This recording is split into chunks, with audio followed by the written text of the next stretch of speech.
We are really focused as an organisation on the well-being of our people and how we can impact the well-being of people who work for our clients as well.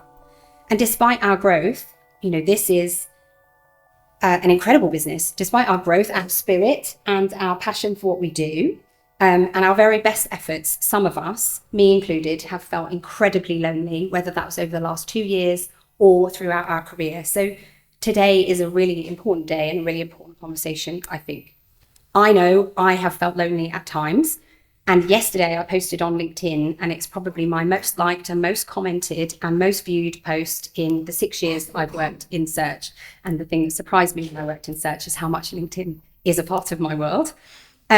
I've got a really busy job, a really busy family, and yet sometimes I feel entirely alone, and that might be for a minute or for longer.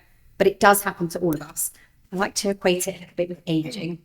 So we all get old, it is inevitable, and we all do get lonely, but it doesn't mean we have to be alone. You also don't have to be alone to be lonely. We are really delighted to host today's discussion on tackling loneliness, bringing the subject into the discourse around inclusion and diversity.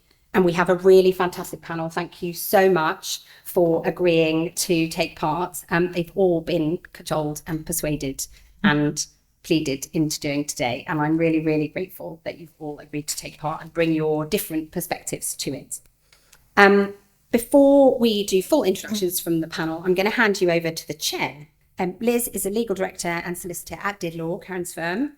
They are a specialist employment and discrimination practice. She's got really incredible, extensive experience of all aspects of employment law, specialising in discrimination and whistleblowing cases, with a specific focus on sexual harassment and disability, and has a particular skill and experience in dealing with clients with PTSD and other stress-induced disorders. So full of expertise to lead our discussion today. Alongside the day job, she sits on the advisory board for the Rights for Women. Elizabeth is also a mother of 2, including one very tiny one. And not only she stepped in at the very last minute, she's had not very much sleep last night, and she's only 3 weeks back from maternity leave into a new job. So I know.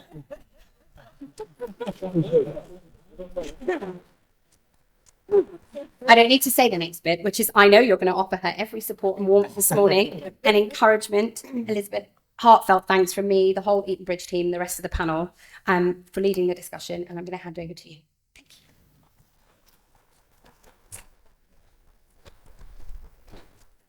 Thank you, and I feel really happy that you all applauded me for stepping into the breach and also looking as if I only had 2 hours sleep, which I did. But anyway, today isn't about me, it's about the panel and the discussion on tackling loneliness, which obviously, as Olivia says, we've all experienced. And I, having just come back from maternity leave, completely aware of being lonely at home with a 5-month-old non-sleeping baby whilst everybody else looks like they're having a great time. So coming back to work has been a great reintroduction for me to the real world. But without further ado, I'm going to introduce you to our panel, and I'm going to work along this way, which seems logical. So firstly, we have Anusha Reddy, who has, as I'm told, deep expertise in talent, leadership and capability, with a special interest in well-being and relationships within organisational performance. And I'll get everybody to talk a bit more about their experience later. Next, we have Simon, who, like me, is 3 weeks into a new role, hitting the ground running as talent director at Drax Group. We had a brief conversation about the shift in his business, which you can talk about more later, and also has specific interest in ASDs, so autism spectrum disorders, based on his own personal lived experiences and those of his family. So another interesting insight. Emma Rose is the Group HR Director at Travis Perkins, and I understand joined during COVID, so understands what it's like to be onboarded without anybody else around you. So I'm sure we can all relate.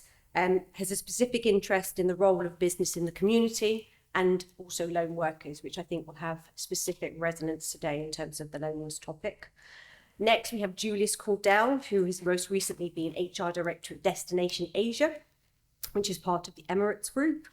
He has a background in clinical psychology, which is just about, I can say that this morning, and in public sector Australia, and also the armed forces. So from a psychological perspective, I'm sure he'll have a lot to tell us.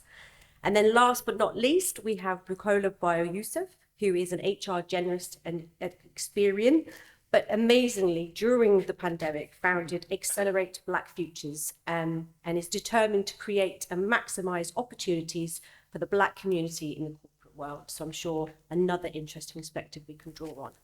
So that's a brief whistle-stop tour of the panel. So I'd like to turn to each of them to introduce themselves and also explain to us why this topic was something that they wanted to come discuss with us. So Anusha, I'll pass to you. Okay, great. So thanks, Liz. I'm delighted to be here with all of you, and thank you to Olivia for keeping Wellbeing on the agenda. So this topic is really important to me, having grown up in South Africa, where separation and atomization of society was legalized. And I think that just led to an absolute fascination about the best and the absolute worst of human behavior. And it led me to become a psychologist because I was interested in how do you use science and evidence-based practice. Not just to sort of, focus on positive difference to people, but also thinking about business and importantly, society. And then about 8 or 9 years ago, I had an experience in an organization where pretty much all the factors that damage well-being played itself out for too long. And I was compared to being a machine in that environment. And I knew it was time to move on, despite the many stay conversations with the CEO and the CFO at the time. But I think the huge benefit of that experience was that I became much more intentional in the focus on well-being because it was just so glaringly obvious how much it mattered, but you also needed to protect it for business and people to thrive rather than languish. So, I'm optimistic that I think together all of our actions can make a big difference. Thank you, Simon. Thank you. Good morning, everyone. Nice to be here and to meet you all. So a few different perspectives from me. Firstly, in the day job as a talent director, workplace well-being and it's linked to employee engagement is very important. So it's part of what I do every day at work, I'm sure like many of yourselves. Liz mentioned my link to the brilliant charity Ambitious About Autism. So the charity is all about educating children and young autistic people and helping them transition to employment. In the UK, 86% of autistic people who have higher education are unemployed. So if you think about the impact to that on themselves, their families, and loneliness and the topics of sort of mental health, there's a big link there, and that's a passion of mine and something that I'm happy to sort of talk about. And then personally, my own journey, I've probably been on a bit of a roller coaster with my own mental health over my life. Probably done several years of therapy in total. So I'm a big advocate for, not just in my experience therapy, but speaking with others and talking about things to prevent loneliness, because I think loneliness exists in our own minds and it's something that is difficult to, but we can control. So yeah, that's me. Thank you. Emma? Morning, everyone. Thank you, Olivia, for the invitation to join the panel today.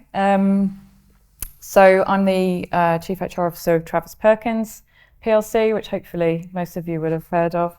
I've been with the business for 2 years, and as Liz was saying, I'm really particularly interested in actually not just our own employee base, which is very distributed into small teams across the country, but also in our customer base, a lot of whom are lone workers and rely on the connection that they have with our local branches for their day-to-day kind of well-being and relationships.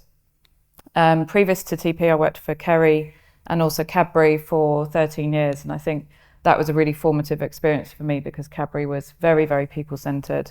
And a lot of the culture extended into the well-being of our colleagues and the connection that they have with each other. So I learned a lot from that experience. I'm also a trustee of Special Olympics GB, which is an organisation which focuses on providing sporting activity for people with intellectual disabilities. And I have a son with special needs, which is kind of what led me into the organisation. But people with intellectual disabilities are, like many people with disabilities, at very high risk of mental health issues, and people with intellectual disabilities particularly are amongst the most excluded in society. So we deal with a lot of issues through the organisation with our athletes around mental health and inclusion. I think fundamentally I'm just really passionate about enabling organisations to be more human, and I think that stems from really kind of a passion for authenticity and believing that connection is actually what really drives well-being at its heart. So I'm all about kind of driving agendas that enable people to be at their best. Julius? Hi everyone, Julius Cordell's my name. Background, as noted, is a psychologist, not clinical, actually forensic. So. My apologies. No, it's not written anywhere. So a bit more of a specialism around law and psychology and the interconnection that sits there. Worked in police and corrective services as a senior psychologist, looking at welfare of staff, not the welfare of inmates. So a very big focus around, the corporate side of businesses and how we look after our people, especially when you think about having armed forces, when all of our officers have weapons. Well-being all of a sudden becomes very, very important. We need to make sure that when they're in the community, they're going to discharge their duties properly and that we don't have any psychological risk around them there.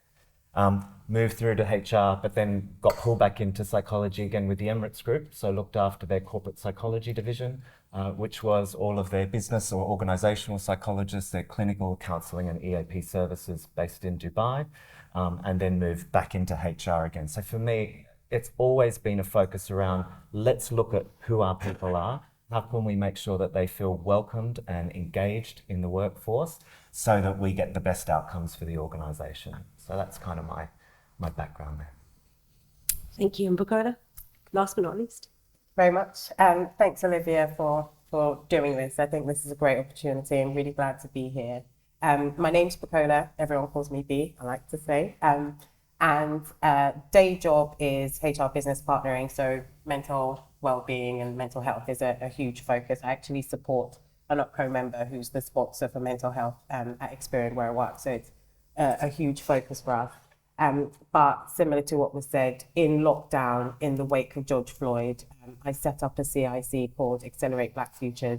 And I think it was a response to loneliness because I felt extremely alone in a company where we had 90,000 colleagues. A couple of weeks passed and there was just no comment on the team. There was nothing from the CEO. And I just felt like something so huge had happened, but it didn't seem to affect anyone else around me. So setting up the CIC, I have 3 children. We were in lockdown. It was the worst time to do anything other than just survive. But I was so passionate that for 2 reasons. One, so I could say to my sons, Mum did something. I didn't just whine about it. And 2, to try and find my tribe, try and find people who are similar to me, who could share the same experiences. I have a background in HR, so I was trying to bottle development opportunities, but it was really, you boil it down, it was really to just connect with other individuals. So this topic definitely resonates, I totally resonates with me. And I think the pandemic has exacerbated everything around us in terms of isolation and making people feel even more lonely, even when they're in the crowd. So really excited to be here today. Thank you. So from each of the panelists and their brief introductions, 3 words struck me actually, was human, authenticity and connection. And I'd just be curious for all of you to comment on how you maintain that human authenticity and connectivity in a world where everybody is either working from home, remote working, hybrid working, because I think one of the most difficult challenges, as we've said, is not having face-to-face contact. And obviously, if you then happen to also have mental health issues or are neurodiverse, that lack of face-to-face contact can actually, push you further down into a dark place. So if each of you in turn could give some insight into what your organisations are doing, or what you as a people leader are doing to bridge that gap, that would be amazing. Shall we randomly, Emma, you start. Thank you for that. Well, it was you that talked about authenticity, so I thought that was a key point. Yeah, I think obviously I joined TP in June 2020, so we were just coming out of the first lockdown.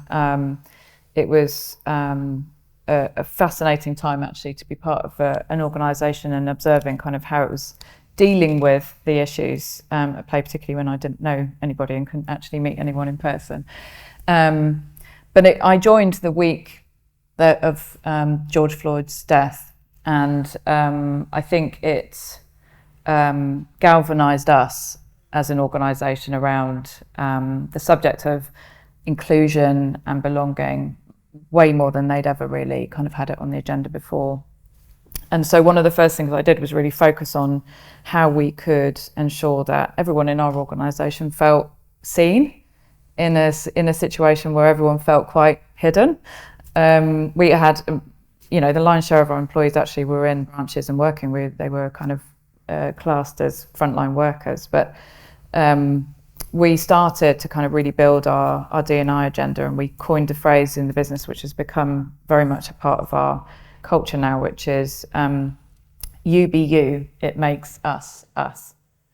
And I think that has really helped people to be themselves, to tell their stories, we were just talking actually a minute ago about what an insight we got into people who were working at home through their families and their kids kind of coming in. I was talking about an incident where I had where my son walked in naked when I was in a meeting. But I think we've all really appreciated that bit of insight into a bit more of that. Who is the person that we see in the office every day? And I think it's broken down a lot of barriers for us. And I think that kind of you be you has just really encouraged people to be comfortable with that and be comfortable with bringing themselves to work. So I think that's kind of the first thing, certainly in my recent experience and through the pandemic, that really helped us to start to build that sense of connection and authenticity in TP. I agree. Thank you. Anusha? I think for me, it's been a lot about leaders, just because of the disproportionate impact that leaders have on people and on their loneliness and sense of belonging. And just a couple of very sort of basic, simple things that we tried, which is about helping leaders to think about how do you lead with empathy and compassion for productivity, but also thinking about checking in and not checking up on people, both personally and professionally. And noticing that when leaders talk about what's happening with work, but also you're thinking about what's happening personally, it starts to connect people in a way and build deeper, more meaningful relationships, and the bonds between people solidify, especially when you bring in personal aspects of it. So it was encouraging leaders to do more of that.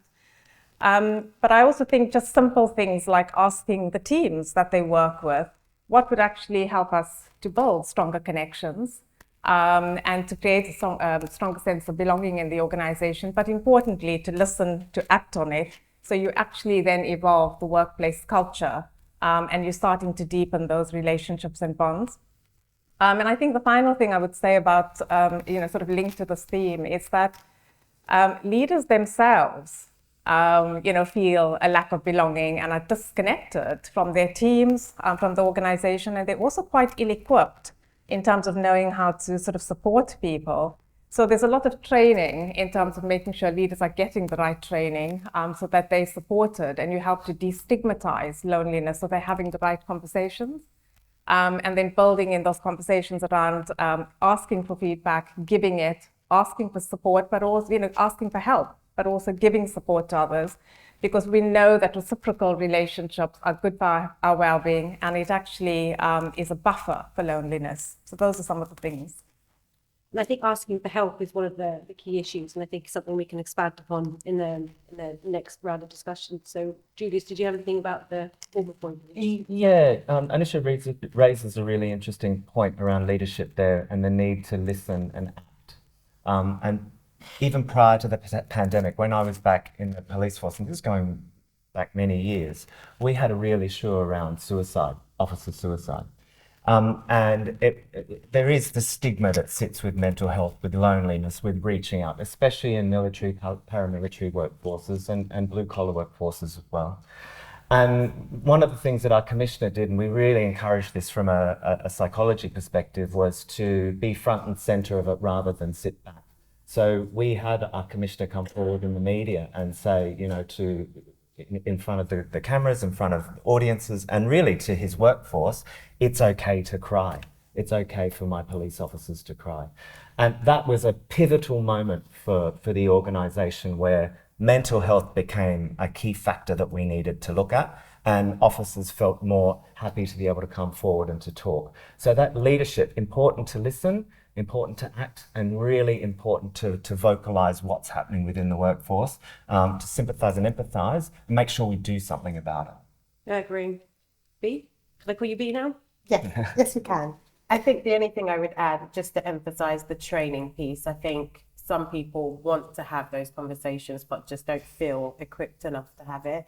I talk a lot at work about psychological safety, and mental health is particularly not talked about in the Black community. So you almost want to have the conversation, but I think some leaders feel like I don't want to say the wrong thing. So I think education and just working remotely, it's harder to pick up on cues when someone's not doing okay. So what I do a lot with line managers, and culture is a huge piece, is asking the "Are you okay?" a second time. You know, you say okay, everyone goes, "Yeah, yeah, fine, busy day," and they kind of, and just really saying, "Are you okay?" And I think if that's infused in everyone in the culture of the company, you're further along the conversation that you need to be. So yeah. And Simon, finally. Yeah, but building on what Emma was saying about you be you, I'm a big believer in bringing your whole self to work. I think traditionally the workplace hasn't been supportive of that. I think certainly if we look back 5, 10, 15 years, a lot of people might have had a work persona and they felt like they had to be different in the workplace to how they did outside of the workplace. And I think that's fundamentally unhealthy. We all are spinning many plates in our lives, you know, family, friends, our own health, our work, any charitable work that we do. And trying to think that we can separate those things doesn't work. So some really practical things that I've seen in the workplace that we've done to try and encourage people to bring their whole selves to work is creating things called a user manual of me, which is a very simple page whereby you talk about your own communication preferences, your strengths, the things that you find challenging, and also you share what you've got going on in your life. So what's happening outside of work that might impact. You do that in a safe environment with your team, small teams of people, so where you create trust and psychological safety, and you start building an understanding of one another, and then you use that as the foundation to have regular team wellbeing check-ins, a bit like what B was saying about, are you okay? No, are you really okay? So having that part of key meeting agendas. Some industries might have health and safety check-ins, but why don't we all have wellbeing check-ins? So some simple practical things that I've seen that can make a difference. I think the point about having a user manual for yourself is quite interesting because obviously so many of the cases that I see in terms of mental health are a failure to recognise those mental health issues, and they exacerbate, and then unfortunately someone comes to see me and we say, right, okay, well, we'll sue. No, but it's something that is a failure to engage and recognise from an early stage. So I think what I'm interested in from your perspective, because obviously I'm normally on the other side of the fence acting for the individual, is how do you recognise those? Because you rarely sit on a team call and say, oh, I'm feeling awful today, I'm lonely. It's all, you have your work persona, and I know we can move past that work persona, but you don't want to admit that you're struggling. So how do you elicit that from somebody who may not want to communicate that fact to you, or is spinning lots of plates, or is just going down a dark avenue? What are the signs? What are the initial signs that you would say, right, we need to intervene compassionately for this person? Julius, do you want to start us on that point? Because Sure. I think you've got some insight. Sure. I think loneliness is different for everybody. So, you know, you can see it manifest in different ways, but you will see changes in behaviour. You will see symptomatology around depression, anxiety, withdrawal can often happen there. A lack of enjoyment in normal daily life. Within the workplace, you could see a decrease in performance. You could see a reluctance to be with team members. You can see absenteeism, presenteeism, all of those general signs that we look at from a mental health perspective. A lot of that cues into what's happened with the pandemic around loneliness. So I think the other piece that we have to remember about loneliness is it's breadth and depth as well. So when we talk about loneliness, it's depth of relationships that we have with people, but it's also the breadth, the amount of people that we have contact with. And again, that's based on an individual. Yeah, I think definitely individual, not one size fits all. No. B, any comments further to that? I think the only thing I would say is, to Julius's point, changing behaviour is a huge indicator. I think having the well-being conversations and noticing, certainly in my job, I pick up on cues, and if I speak to lots of people, and if I only speak about work and they don't vary to anything else, for me, that's a key. I tend to have a coffee with that person. It might be they don't want to do it in front of the team, one-on-one is better, but I think just paying special attention to little cues like that where people seem obsessed with just the one thing and don't have the lots of different other, we talk about our kids, we talk about Love Island, whatever it is. And they're just literally, I just want to get the job done. It's the withdrawal, I don't really want to interact. I think cues like that, instead of just ignoring and thinking, well, productivity is high, I'm just going to leave them be, it's the paying a little bit of extra attention to dig a little deeper into that. One of the things we've been doing is training lots more colleagues to be mental health first aiders. And I know it's not the end all and be all, but I think it's equipping people with the right terminology, language to at least have the conversations or spot times when they need to escalate it because they've noticed something. So that would be one. I think it's that recognition, isn't it, between, and I guess it's the age-old stigma of someone's behaving strangely or they're a bit weird, which unfortunately is a dialogue that still resonates, isn't it? And I think, Simon, that feeds well into you in terms of neurodiversity and ASD and how you need to change your approach to include that person, and what steps would you suggest that people take to offer that inclusivity? Yeah, big question. No, just some tips or just No, sure. So I think the work that the charity Ambitious does in the corporate world is look at how to change HR processes to make them more inclusive for people with autism. I think the very nature of that is transferable to all people.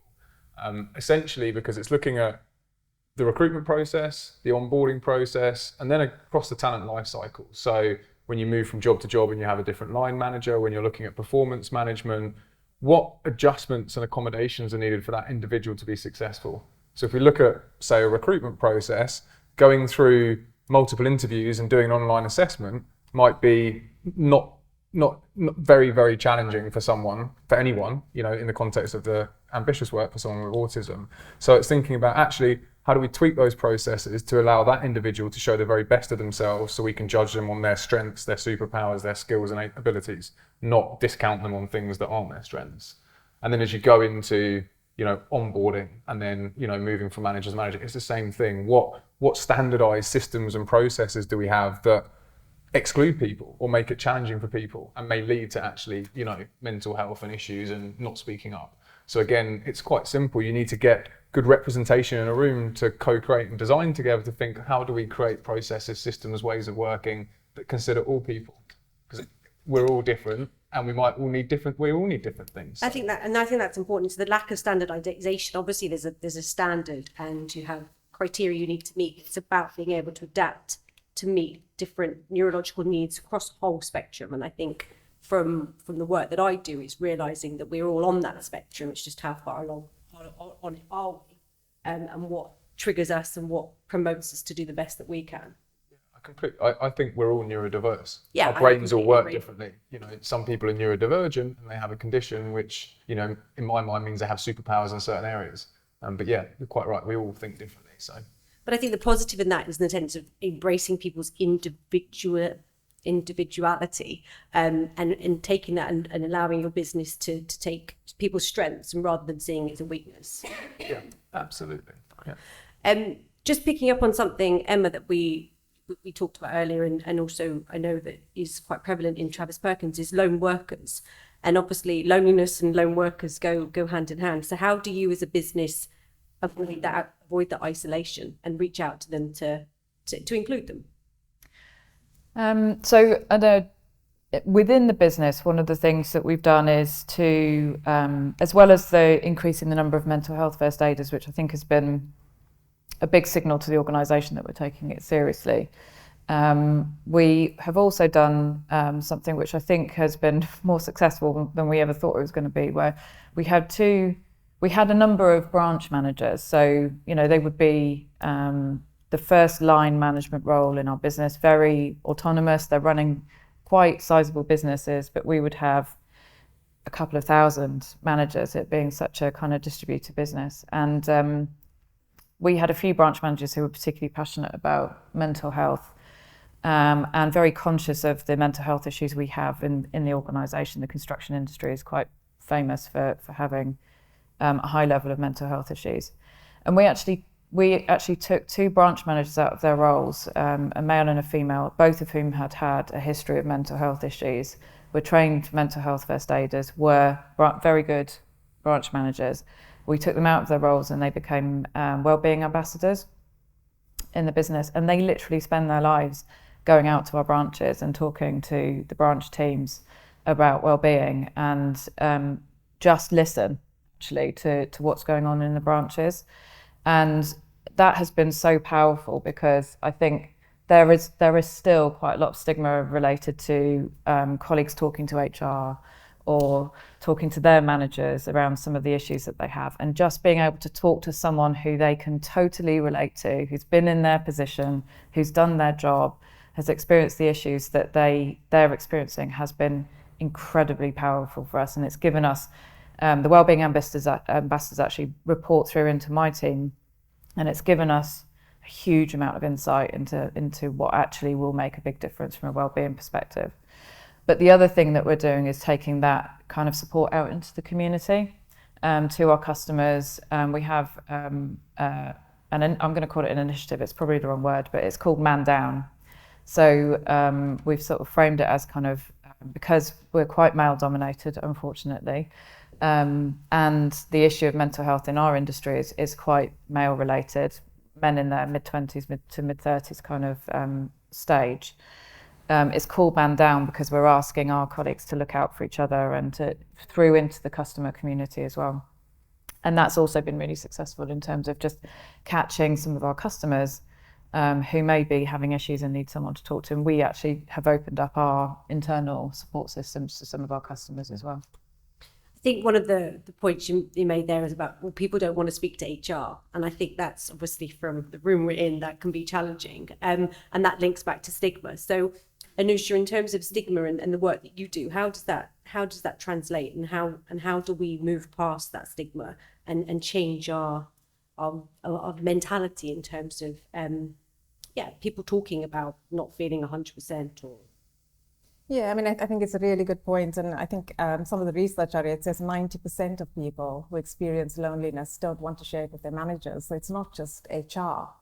And I think there are a couple of different things. So, I think at a sort of systemic level, we know some of the things that influence loneliness and belonging. And they're actually things that have been around for probably too long that impact on overall well-being, like lack of clear direction and clear expectations, not rewarding people for their contribution, when leaders micromanage people and you don't have enough autonomy and agency to get on with things. So all of those things have an impact and need to be addressed in the organization. But I also think that, the more senior leaders in the organization have a role to play in setting the tone, because their actions will determine whether people, what people notice and pay attention to in the organization. And also, I think it's something that everybody needs to get involved with and take responsibility for. It's not just the leadership, it's also employees playing that role. And then as people start to talk about it more and talk about it more freely, you start to help to destigmatize it and less people feeling ashamed about it. But I think for me, one of the other key things is also just helping people to understand how many people are afflicted by this. And actually, it's just our innate need to belong and to connect. And it's not actually a weakness. So it's really sort of helping people to sort of to talk about it. And I guess to sort of finish that, I would say that, when you look at loneliness and the effect it has on our bodies, it sounds quite dramatic, but it has the potential to kill. And I think connection is the antidote to loneliness, and it has healing power for people at work and for a lonely world. No, I agree. But you talked about stigma in the Black community in terms of admitting to loneliness or mental health. Do you want to provide any further kind of insight into that? Yeah, so I mean, last year during Mental Health Month, I did a few podcasts and I did research for it, and it was interesting to see things like, you talk about people going to therapy, but in the Black community, one, it's not talked about, and then if you muster the strength to actually go and seek it, you're talking to mainly white professionals who then don't kind of understand the problem and just kind of makes things slightly worse. So I think, again, finding your tribe is so important. You don't necessarily need, not discounting you, someone who's a psychologist or a therapist. Sometimes it's just knowing that you're not the only So a like-minded person. Exactly. But I think, we're starting to have those conversations now. I think what's important, again, is the psychological safety where people feel like, especially in the Black community where there's already a sense of, oh, am I being discriminated against because I'm Black? Then on top of that, I'm going to say I've got mental health issues. Oh my God. So it's about creating that safety. One of the things we did last year during Mental Health Month was This Is Me campaign. And we had really senior people come in and just talk about lots of conversations that would never have come up in a random conversation. And it just sparked that I would be walking down the corridor and I wasn't seen as HR anymore. I was seen as, I did a This Is Me campaign. I've got 3 kids, got a mum who suffers from depression. I've got this, I've got that. And people would just randomly, oh my God, I didn't know that. I also do this. And it just kind of put down the boundaries of this is HR and this is, and everyone felt safe enough to connect. And I think if that is in the culture and if that's something that they see senior leaders do, it gives permission, to managers, it gives permission to everyone else to have those conversations and not feel like it takes away from anyone's performance.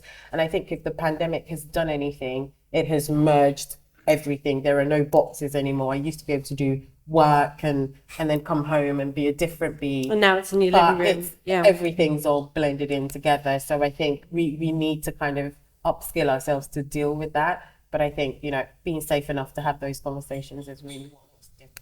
And I think recognising people as humans, as they have their challenges, everybody's got their balance, as I said, struggling with coming back to work, having a baby, all those types of things that men, women, everybody faces.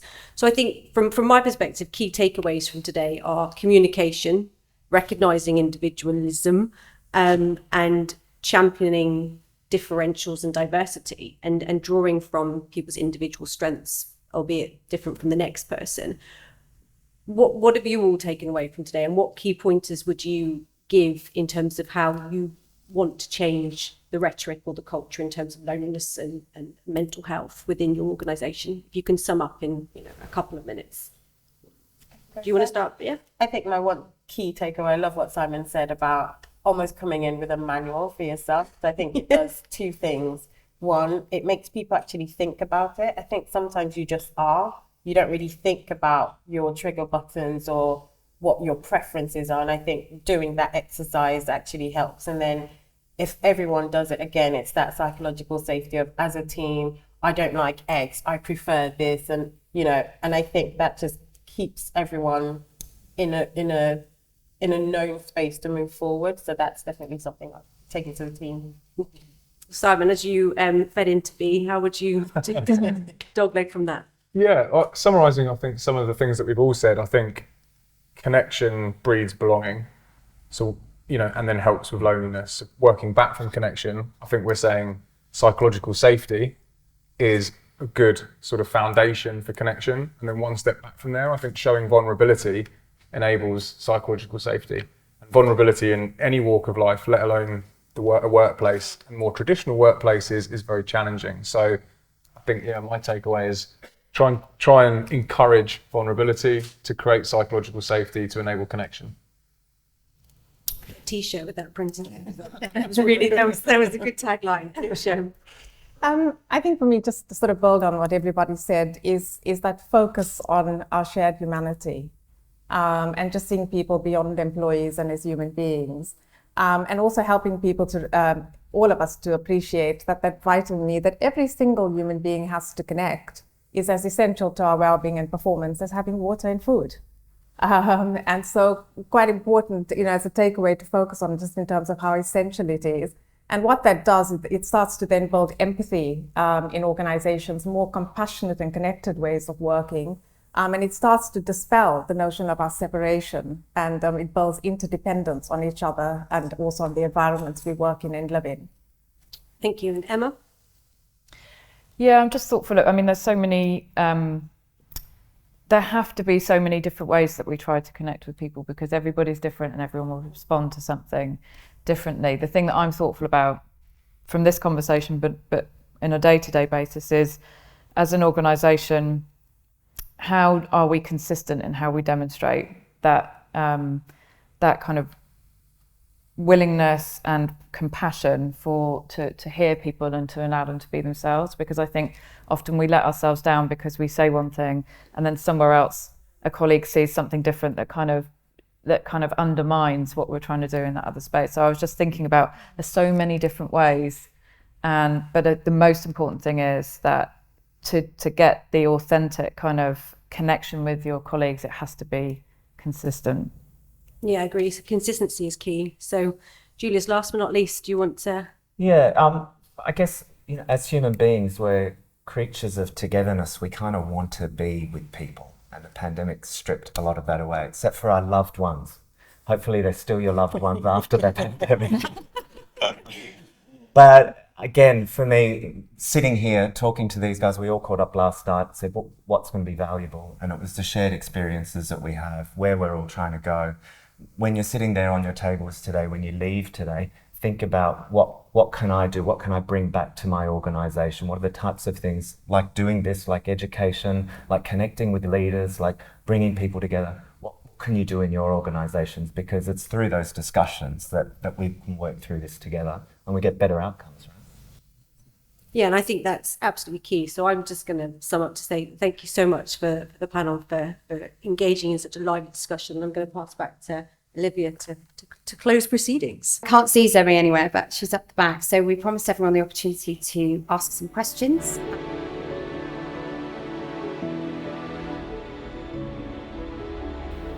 Hello, and thank you for this a really lovely panel. It's been a joy and a pleasure really to hear your thoughts.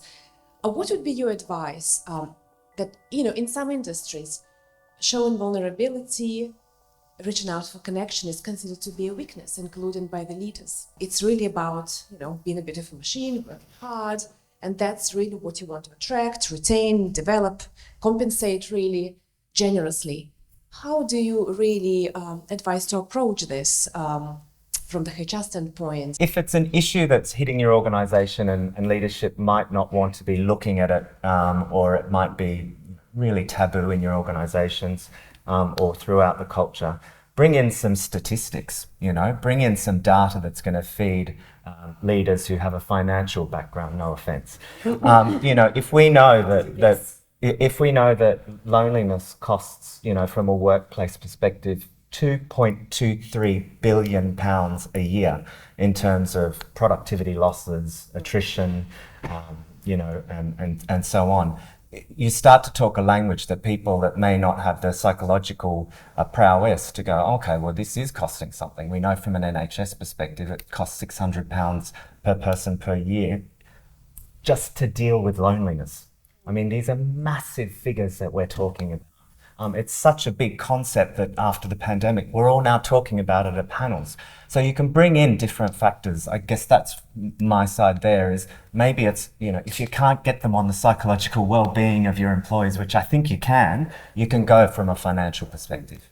Anisha? Yeah, I think to build on what Julius has just said is, it's also to bring in some of the sort of psychology, the medical side of it. And so, I think talking about data, and there's lots of evidence around this now, that loneliness is becoming a predictor of early death, more than smoking 15 cigarettes a day, obesity, high consumption of alcohol, or lack of exercise.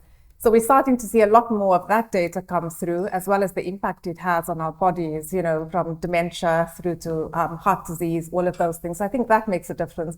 But on a very practical level, I think you can find pockets in the organizations with teams that are doing it well. And it will track in terms of how engaged those teams are, what their performance looks like, etc. And so you can use those as examples and start to build from there as well. Simon?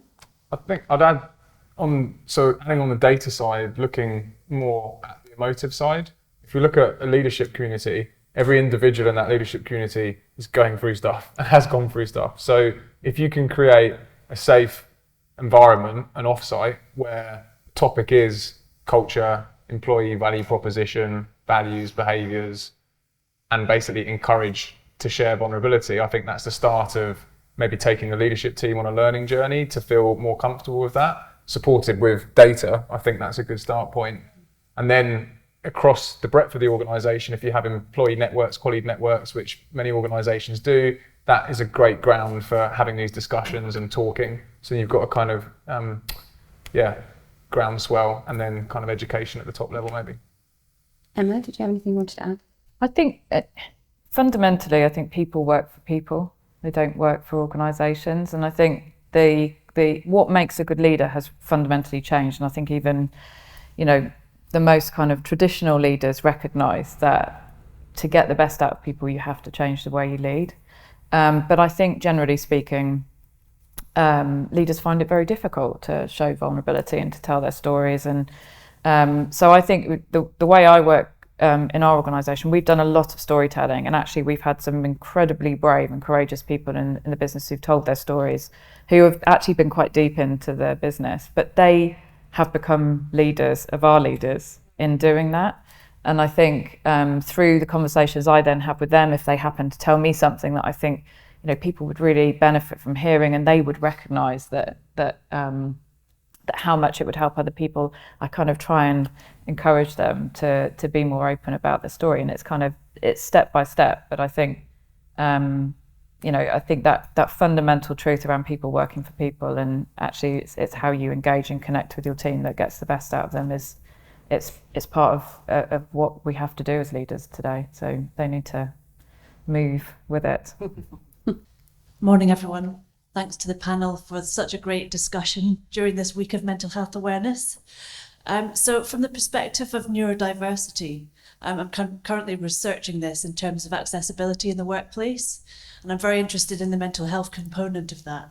I wonder if any of you have any insight or experience of how to overcome those barriers to make it easier for workers to have access and succeed and, I guess, thrive in the workplace. I think some of the discussion earlier was around changing processes and ways of working to better enable, firstly, entry into the workplace, and then confidence, security, and an environment where you can perform to your high standards in the workplace, which requires accommodations and adjustments, right? So I think I'd really go back to that and reiterate that. I think it's on large corporates in particular, who have obviously big buying power in terms of the talent that they employ, to make those changes at all levels, which then creates accessibility and durability as well. I think that's probably at the core of it from my perspective. Emma, anything you'd add from your perspective? I was just thinking of one of the guys in our business called Gavin, who is autistic, but only diagnosed. He's probably in his 40s, but only diagnosed in the last few years, and he's become a complete hero in our business because he's so courageous in talking about what he needs and the circumstances where he can be at his best. He has an amazing story. He started life emptying the bins in Travis Perkins branches, and now he's a qualified senior accountant, having grown up and been trained and done apprenticeships and things with Travis Perkins. He's got an amazing story. But one of the things that really struck me was when we started to come back to work after lockdowns and things, he talked about the challenges for him. So we have a very relationship-driven culture. People love being together, desperate to get back into the office, really kind of looking forward to it. And he was saying, hang on a minute, for those of us who have different needs, are neurodiverse, this is a really stressful situation.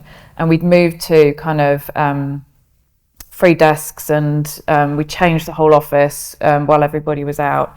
And he was saying, I need to be able to book the same desk every time I come in, and I'd like to know who's going to be around me, and I want to come in on the same days of the week. And we'd made that quite difficult for him. And I think just, again, it's kind of, if we can create the relationship with your colleagues where they'll tell you and talk to you about what they need, then I think it's much easier to respond rather than them sitting there thinking, well, no one's doing anything for me. But you do need those people who are going to be brave and be the kind of first movers to have these conversations. But he's an absolute hero in our business now.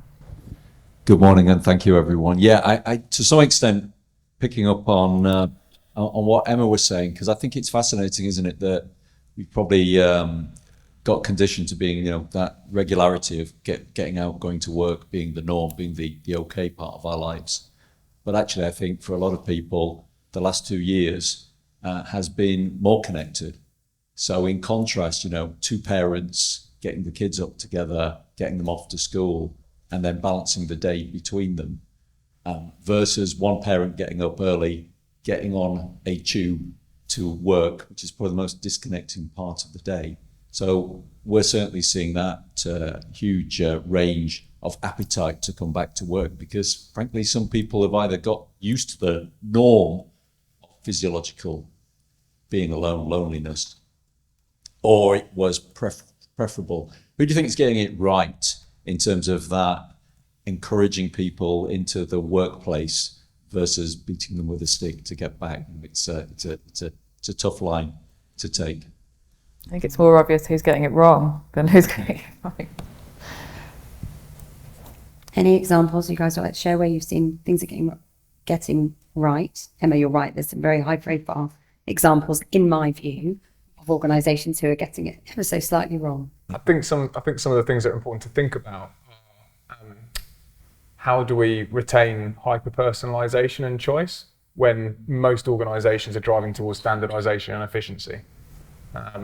That might sound very corporate talk, but I think it's that, how do you design for personalisation? And we've started talking a bit about it last night, actually, around different parts of our organisations and businesses have different demands in terms of, where presence in the workplace. So I think, it's a challenging one. I think hybrid working and trying to create personalisation for the individual and choice is really important. So companies that are doing that, I think, are winning, certainly from a talent perspective. I think the only thing I would add is what we're finding, certainly doing lots of research and talking to lots of different organisations, is making it worthwhile for people to come into the office. So I work in a global role, and so going in and being on Teams all day just doesn't seem worth the 30 quid I've spent an hour and a half I've sat on the tube. So we have things like, tea and cakes in the office, or a day where you're guaranteed that the office will be heaving, so you see people, or making sure you've got stand-ups. So you just need to make it worthwhile. I think I was saying earlier, I went into the office 2 days in a row and my body completely shut down 2 days after, because I'm just not used to going in every day. And so it needs to mean something. And I think that's the organizations that are getting it right are the ones who are focusing on how to make the workplace, mean something and collaborative, so people coming and they know, right, I'm doing more than if I'd sat behind a screen all day at home. Anisha? I think just to share some examples, but they're across different organizations. And I think, years ago, we all thought open plan offices were a great thing. And the evidence says the direct opposite, because it actually makes people more lonely and alienates people. So I think you're seeing organizations starting to change the physical space for more connection. And that's a good thing. I think the other piece is around all the alternative forms of work that we see and the different arrangements and the virtual working. And so people don't belong to the organizations they work for, and people in traditional work arrangements feel a lack of unity with people. So you're also starting to see organizations think about, how do I broaden the scope to include the whole workforce? And I think linked to the technology piece, we're also starting to see organizations hold technology companies more accountable to say, you kind of need to reimagine and think about how you're going to create the technology that actually helps us to strengthen our connections and that prioritizes quality over quantity of interaction. I'd like to thank Liz and the rest of the panel for their contribution today, and all of your questions as well. It's been a real joy to sit and listen to the discussion. There are a few things for me that I would draw out, and we will do a full kind of write-up after the event and share it with you. One that I thought was great right at the beginning of the conversation, thank you, Simon, you said everybody is neurodiverse. Some of us have just got different superpowers. I thought that was a really great thing for me to take away, and I'm going to try and hold that one with me, so thank you. The need to be authentic, bring your whole self to work, how do we enable that in our workforces and the people we work alongside, is a thread really that I've run through the last few years, definitely, of this conversation. But I think it was something Anusha said, you said it very well. We all have an innate need to belong. It's not an illness to need to belong somewhere, nor is it an illness to be lonely, but it is becoming an epidemic. So I think we can all do things to change the kind of reality of loneliness, whether that's transient or permanent. And I'm sure there are plenty of people in the room who would give you plenty more ideas of how we individually can do it, as well as from an organization an organisational perspective. So as always, thank you so much for joining. It's been an absolute pleasure to host you all. The Eton Bridge team will be downstairs if there's anything that we can do to support. And thank you very much. Thanks to the panel.